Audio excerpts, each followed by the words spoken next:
pourquoi on les délaisse ces zones? C'est parce que les gens ne connaissent pas. Tout simplement. Qu'est-ce qu'ils voient quand ils viennent ici? Ils voient des marécages et en été, au printemps, des moustiques. Et les zones humides sont tous les milieux qui sont dominés par l'eau à une période ou l'autre de l'année, soit toute l'année, soit seulement pendant quelques brèves périodes. Donc ça inclut les mares, les marais, les lagunes, les rivières, les tourbières si on était en montagne, donc une très grande diversité de milieux.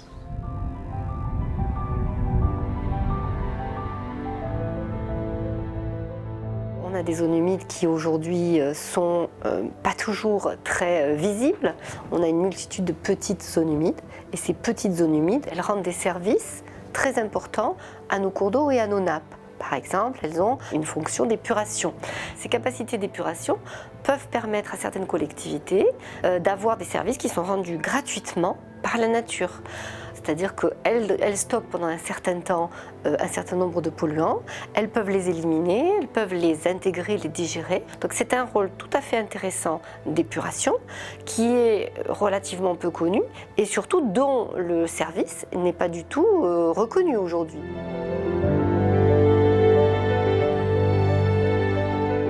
Il faut savoir que les zones humides ont un rôle d'éponge. En été, elles vont rendre l'eau qu'elles ont absorbée pendant l'hiver. Et à chaque zone humide, il faut se dire que l'eau qui est stockée ici dans ces zones remarquables, on n'a pas besoin de les stocker dans des bassins de rétention artificiels qui coûtent des centaines de milliers d'euros aux collectivités.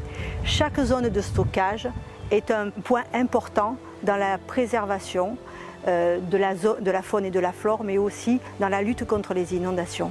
C'est-à-dire que si on va urbaniser, imperméabiliser des zones humides, eh bien l'eau qui n'est pas stockée ici, eh bien, elle va descendre en aval sur les communes qui sont en dessous d'ici.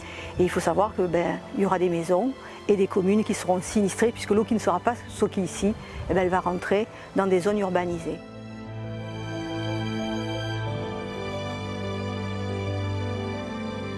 L'intérêt des zones humides pour les oiseaux, il y a trois grands rôles principaux. Donc un rôle pour l'hivernage des espèces qui viennent du nord, donc des espèces qui viennent passer l'hiver et qui trouvent de la quiétude, qui trouvent également des ressources alimentaires. Le deuxième intérêt, c'est l'intérêt, on va dire, halte migratoire, comme en fait une aire d'autoroute. Donc ils s'y arrêtent à la fois pour remonter vers leur quartier de reproduction nordique, mais aussi vers leur site d'hivernage en Afrique. Voilà. Donc en fait, ça joue vraiment le rôle d'une plaque tournante pour les migrateurs, et ce qui est vraiment très important maintenant avec la disparition des zones humides.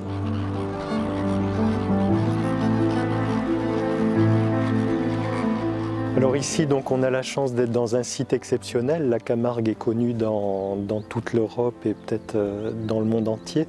Mais il ne faut pas oublier qu'à côté de quelques sites exceptionnels comme ça, on a des milliers de petites zones humides, des petites tourbières, des petites prairies inondables qui font que quelques hectares ou quelques centaines de mètres carrés dans le haut des bassins versants.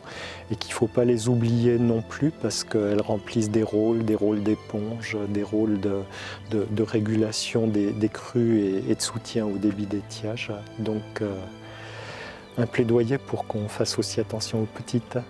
Je pense que les zones humides sont de moins en moins présentes et les oiseaux se concentrent en fait sur celles qui restent. En fait. Et c'est pour ça qu'on a le devoir de les conserver, c'est hyper important. C'est des étapes vraiment obligatoires et s'ils ne les ont pas, ils ne pourront pas continuer. Et il y a beaucoup d'oiseaux, comme on voit en Asie, qui meurent au cours de leur migration parce qu'ils n'ont pas de site pour s'arrêter. Voilà, tout simplement, c'est primordial, c'est vital.